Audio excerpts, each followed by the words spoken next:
Hai Soki, kembali lagi di podcast Meraki. Kali ini dengan saya Anissa Nur Safitri, bisa dipanggil Nisa.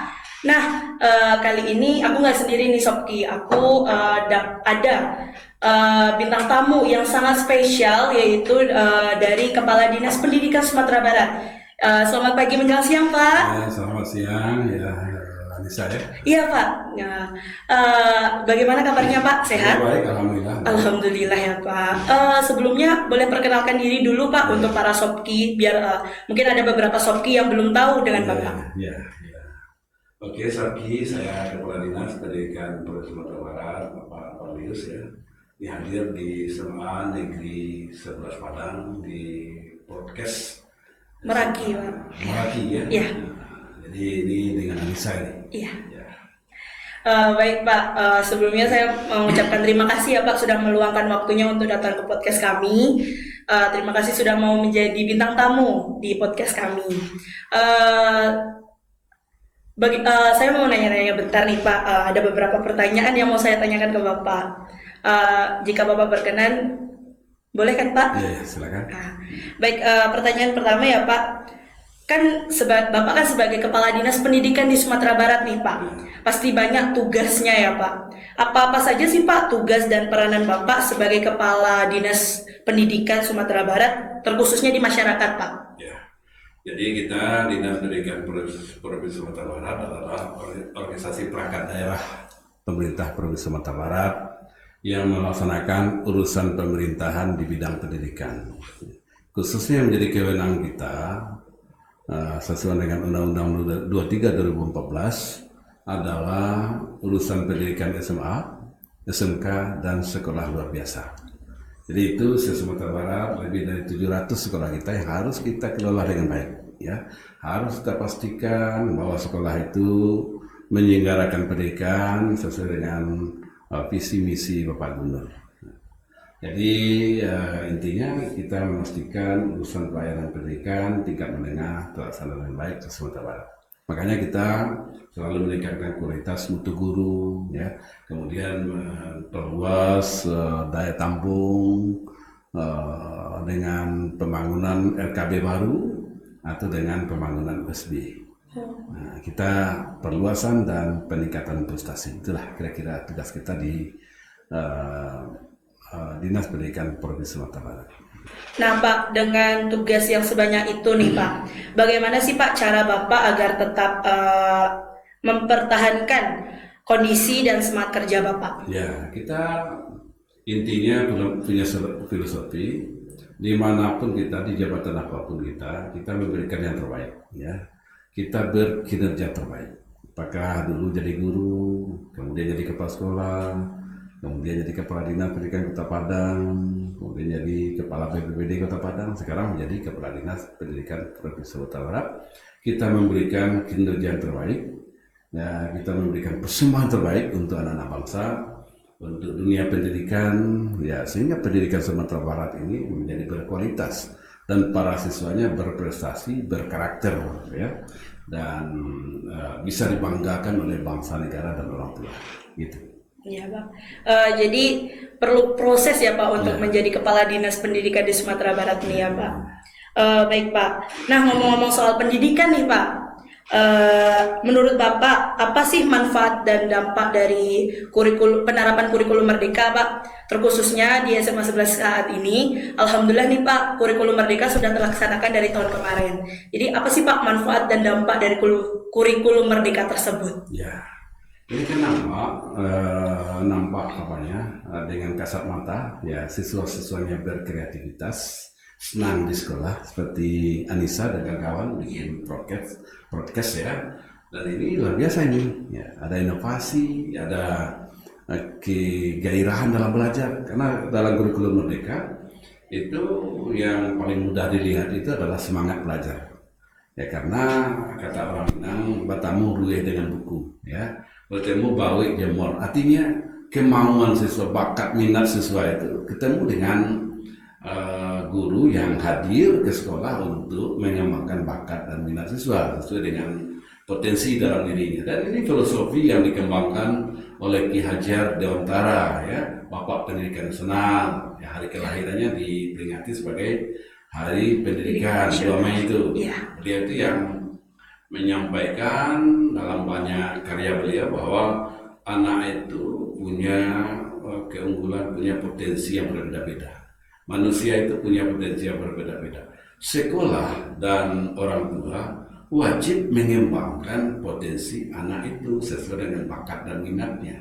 Tidak ada anak itu sama bakat minatnya, tidak ada. Masing-masing orang itu punya perhatian yang berbeda-beda, punya keseriusan untuk bidang tertentu yang berbeda-beda, punya bakat minat yang berbeda-beda, punya potensi yang berbeda-beda. Ini tugas dari sekolah, tugas dari pendidikan di rumah tangga untuk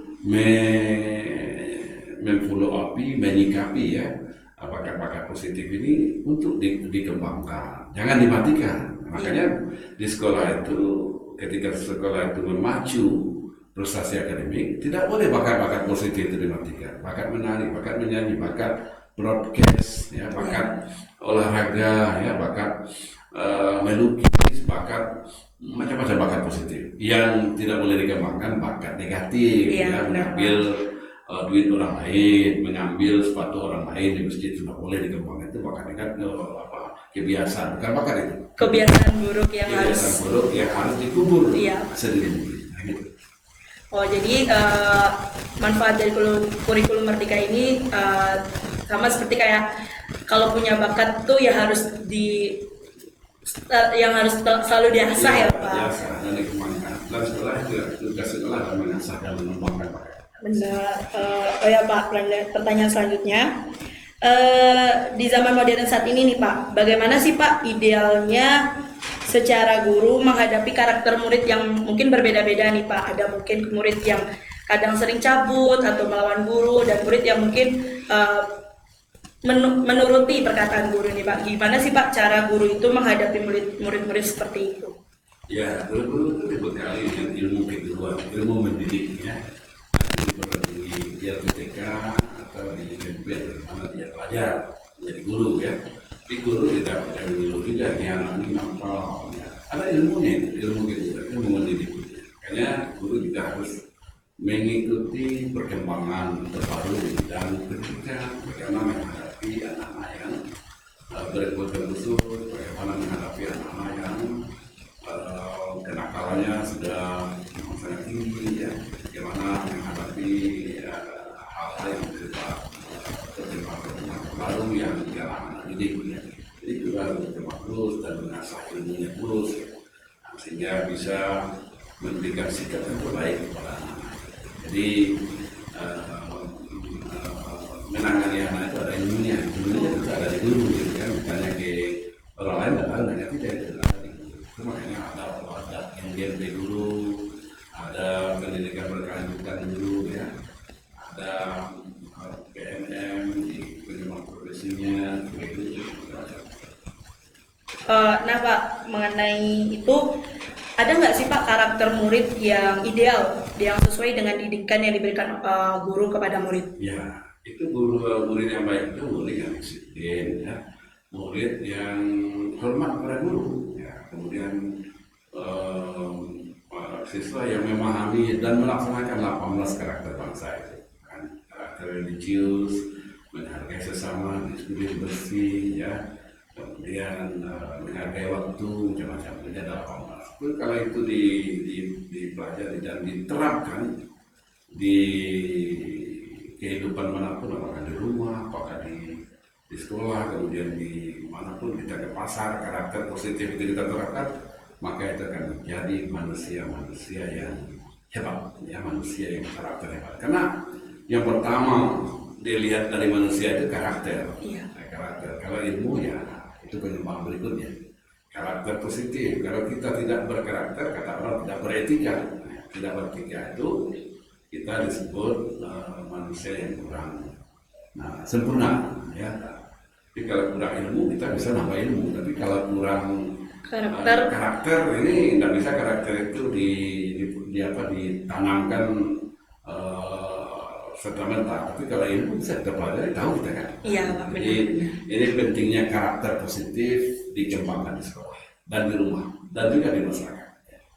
Baik Pak, mungkin menurut Bapak apa saja sih Pak yang perlu dikembangkan lagi untuk menunjang pendidikan di Sumatera Barat ini? Atau mungkin menurut Bapak ada Sumatera Barat ini sudah memiliki model belajar yang ideal Pak untuk para murid-murid ini? Sumatera Barat ini dalam sejarahnya terkenal dengan gudang otak. Ya, artinya orang Sumatera Barat ini orang yang cerdas, orang yang berpikir. Dan di Sumatera Barat sejak dulu mereka itu belajar menulis dan membaca. Kemudian anak mudanya sudah merantau lagi. Sekarang yang sekolah sampai tinggi-tingginya ya. Dan tradisi Sumatera Barat juga sudah termotivasi untuk belajar sampai ke luar negeri. Masa penjajahan Belanda, Muhammad Atta sudah belajar di negeri Belanda. Sultan Syarif sudah belajar di negeri Belanda. Tan Malaka sudah belajar di negeri Belanda. Nazir Sultan Pemuncak sudah belajar di negeri Belanda. Kemana-mana. Jadi orang Sumatera Barat kalau mau belajar tentang mengusir penjajahan, pergi betul ke negara jajahan untuk belajar. Nah itu. Jadi sehingga 60% pendiri bangsa ini berasal dari Sumatera Barat, berdarah Sumatera Barat. Makanya sampai sekarang kita harus generasi mudanya harus belajar dari sejarah ya, bahwa pendahulu-pendahulu kita orang hebat-hebat, bukan orang biasa saja, tapi orang hebat, pendiri bangsa ya. Makanya generasi muda sekarang jangan takut-takut berkuliah sampai setinggi-tingginya di Indonesia ini atau ke luar negeri. Banyak fasilitasnya sekarang untuk belajar di luar negeri, ada beasiswa, ada yang mandiri, ada macam-macam. Jadi generasi muda Sumatera Barat kita harus membangkit batang tangan. Maksudnya kita harus bangkit, kemudian belajar setinggi-tingginya menjadi orang hebat, ya, orang pintar, orang yang bisa mengurus dirinya dan kemudian juga menjadi pemimpin bangsa ini. Karena Sumatera Barat ini sejak dulu, sejak zaman pergerakan nasional adalah gudangnya atau tempatnya kader-kader pemimpin bangsa.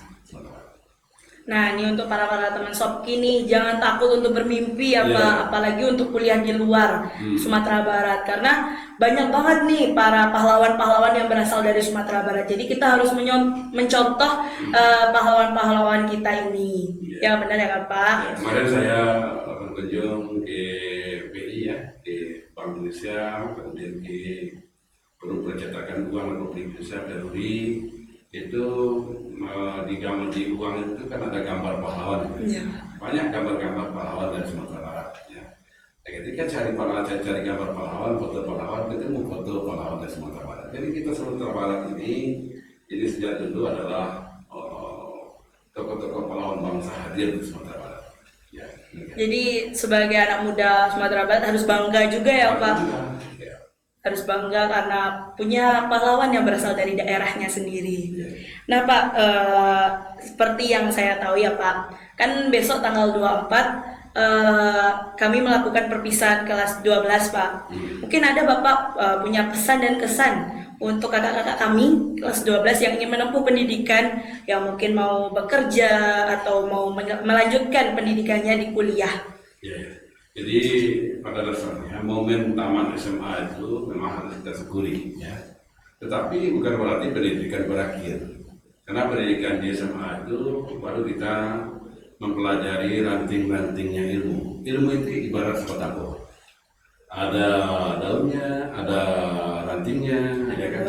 Ada dahannya, ada ranting besar, ada ranting kecil, ada batangnya, ada akarnya.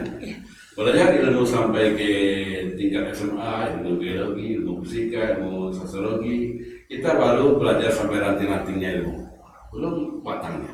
Batang ilmu itu dipelajari, dahannya ya, dahan yang besar itu dipelajari di perguruan tinggi, itu S1 serta 1. Nah, selesai serta 1 apakah sudah selesai? Belum. Kita harus belajar batangnya ilmu itu dipelajari di S2. Selesai batangnya ilmu, apakah kita sudah selesai? Belum, karena ada akarnya. Akarnya ilmu itu dipelajari di strata 3, jadi doktor. Ya. Jadi ini rangkaian pendidikan. Kalau sudah S3 itu berakhir pendidikan formal. Jadi kepada anak kelas 3, para siswa yang akan tamat ini sudah kita syukuri 53 sudah diterima melalui jalur seleksi nasional berdasarkan prestasi. Nanti akan ada UTBK seleksi nasional berdasarkan tes ya. Makanya persiapkan diri dengan baik. Mudah-mudahan lulus di SMBT, MBP, ada di SMBT. Jadi ada jalur-jalur yang harus diikuti ya. Jangan patah hati, jangan patah semangat terus. Dan terima nanti di jalur UTBK lanjut. Semangat untuk menuntut diri sendiri. Nih buat untuk kakak-kakak kelas 12, pokoknya jangan patah semangat nih walaupun nggak diterima di SNBP ya Pak, masih banyak jalur-jalur lain untuk masuk ke perguruan tinggi.